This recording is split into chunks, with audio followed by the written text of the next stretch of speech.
I spent 3 days at a whiskey industry event last year where I ended up sharing a table with 4 people who between them have blended some of the most recognized Scotch on the planet. I didn't ask them what they thought of their own products. I asked them what they were drinking at home, what they poured on a Tuesday night when nobody was watching and nothing needed to be sold. Every single one of them paused before they answered, not because the question was difficult, because the answer was different from what they spend their careers telling you to buy. And the longer that pause lasted, the more I understood that the gap between those two things, what they sell and what they drink, is the most honest thing the Scotch industry will never put in a press release. That gap is what this video is about. Number 7. Before we get into specific bottles, there's something my source, one of the 4 blenders at that table, someone with over 2 decades in the industry, said that I want you to hold on to for this entire video. He said, "The bottles we make for the market are engineered for the market. They're built for consistency, for accessibility, for a flavor profile that works for as many people as possible at a price point that moves volume. That's the job. And it's a legitimate job done by skilled people. But that's not what skilled people drink when they go home. What they drink when they go home is what they actually find interesting. And interesting in whiskey almost never means accessible. Keep that in mind for everything that follows. Springbank 15-year-old, not Springbank 10, which is the entry point most people know. Not Springbank 12, cask strength, which gets the enthusiast attention. The 15, consistently. My source describes Springbank 15 as the kind of whiskey that rewards patience in a way that most commercial releases are specifically designed not to require. It opens slowly. It changes in the glass over 20 minutes in a way that challenges you rather than flatters you. It has a complexity that isn't immediately legible. You have to work for it, and the work is the point. The contrast he drew was direct. The brands he works on are built to be understood immediately. Springbank 15 is built to be understood eventually. Those are 2 completely different philosophies, and the industry almost exclusively produces the first kind, because the first kind sells. He drinks the second kind at home.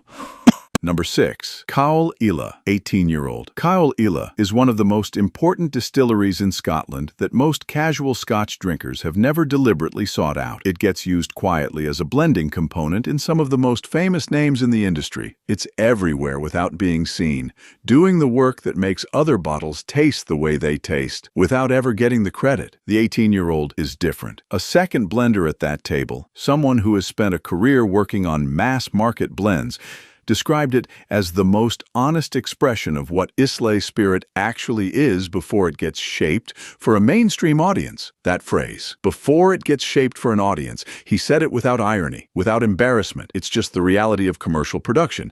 Everything gets shaped. The peat gets moderated. The brine gets softened. The edges get smoothed. The question isn't whether shaping happens. It always does. The question is how much and in which direction. And here's what should bother you. The person doing the shaping on the bottles you're buying goes home and drinks the unshaped version. He's decided what level of intensity is appropriate for your palate, and then poured something different into his own glass. Every night, Caol Ila 18 is what Islay tastes like when the shaping is minimal. That's why someone who shapes whiskey for a living drinks it when they get home. Number 5. This one surprised me the most. Mortlach 16-year-old. Mortlach is a Speyside distillery with a production process so unusual.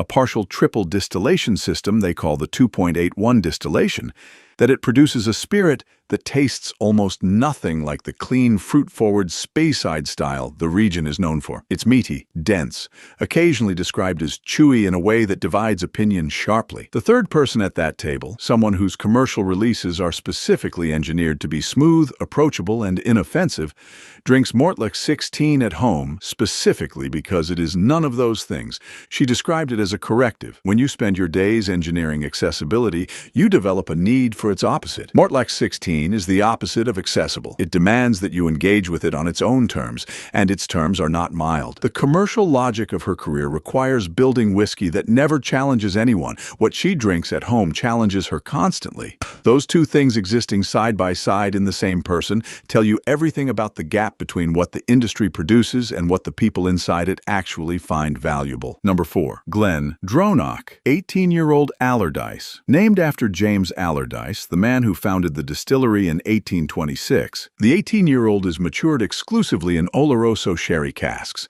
and represents a style of whiskey that the broader market has been moving away from for 20 years. The industry trend, driven by research, by focus groups, by sales data, has been toward lighter, more approachable expressions. Sherry-forward whiskey at full intensity is a hard sell to new drinkers. It reads as heavy, sweet, and overwhelming to palates that haven't been built up to it. So brands that used to lead with sherry have moderated. They've introduced lighter expressions, they've reduced sherry ratios in blends, they've chased the accessible middle. My source drinks Glendronach 18 Allardyce at home because it represents a commitment to the deep end that his commercial work doesn't allow him to make. It's whiskey that presupposes a developed palate and refuses to apologize for it. He put it simply, this is what whiskey tastes like when it isn't trying to get new people into the category. There's no malice in that statement. He understands why the market moves the way it moves. He's helped move it. But understanding why something happens and finding it satisfying to drink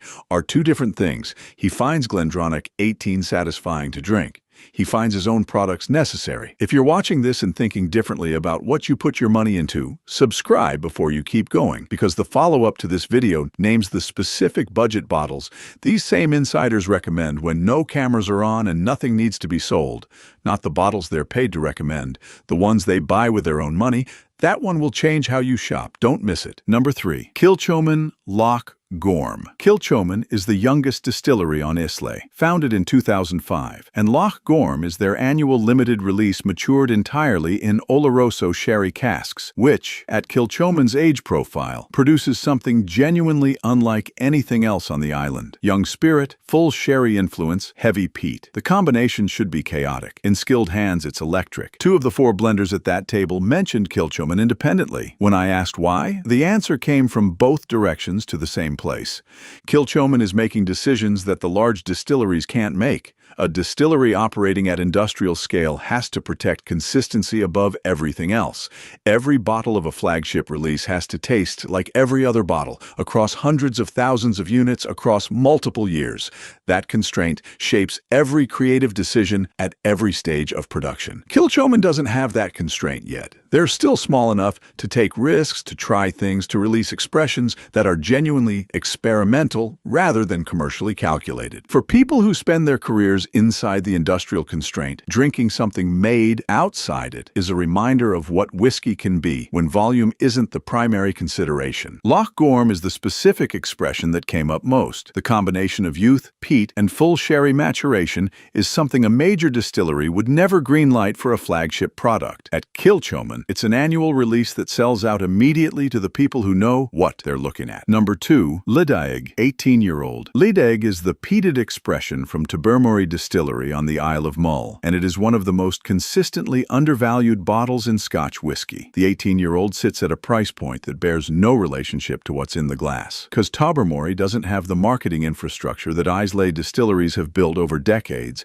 and Mull doesn't carry the geographic cachet of Islay in the minds of most consumers. What that means in practice is that Lidaig 18 delivers a depth and complexity, coastal peat, aged spirit, a richness that only comes with time, that you would pay significantly more for under a different label on a more famous island. My source was almost frustrated when he talked about it. He said, "This bottle costs what it costs because nobody knows the name. The whiskey inside doesn't know the name. The whiskey inside is exceptional and would cost 40% more if it came from a distillery with a better PR budget." That's the clearest articulation of the gap between price and value I heard all weekend. And it came from someone whose job is to manage that gap in the other direction, to make sure the brands he works on command premium prices by building the perception of premium value. He knows exactly how that perception gets built. He builds it, and he knows that Lidaig 18 doesn't have it and doesn't need it and is a better bottle for a lower price because of it. Number 1, Benromach 10-year-old. This is the one I didn't expect, not because Benromach is obscure, it's reasonably well known among enthusiasts,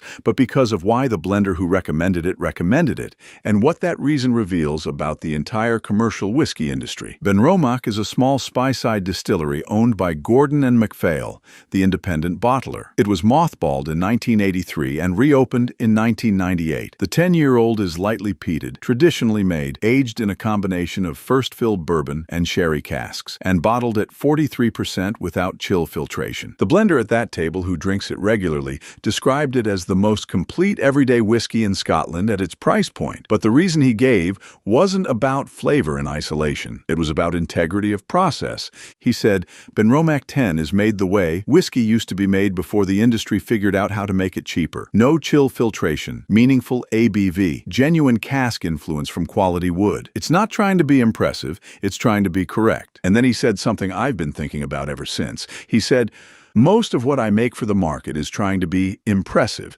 Impressive and correct are not the same thing. Impressive gets you on a shelf. Correct gets you into someone's glass on a Tuesday night when nobody is watching.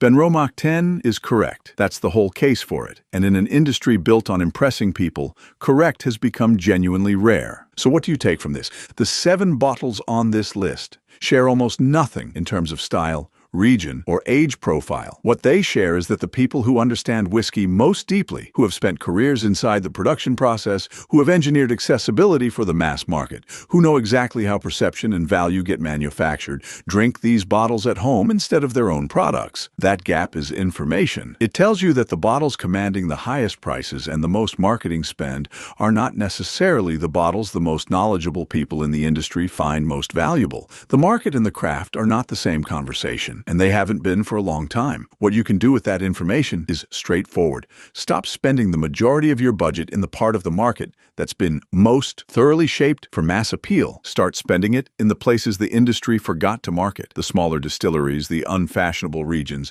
the expressions that don't have PR budgets, but do have the kind of production integrity that people who make whiskey for a living go home to at night. The bottles on this list are not hard to find. They are not expensive relative to what they deliver. They are sitting on shelves right now in shops that carry them because they're good, not because someone spent money making sure they'd be there. That's the version of the market that's actually open to you. The other version, the allocated, the hyped, the lottery entry tier, is engineered to feel exclusive while delivering something designed for the broadest possible audience. The people engineering it aren't drinking it when they get home. Now you know what they're drinking instead. Next video, the budget bottles industry insiders recommend when no one's listening. Actual price points, actual names, actual reasons, not the bottles they're paid to recommend, the ones they buy with their own money, dropping in a few days. This is Cask Index. We'll see you in the next one.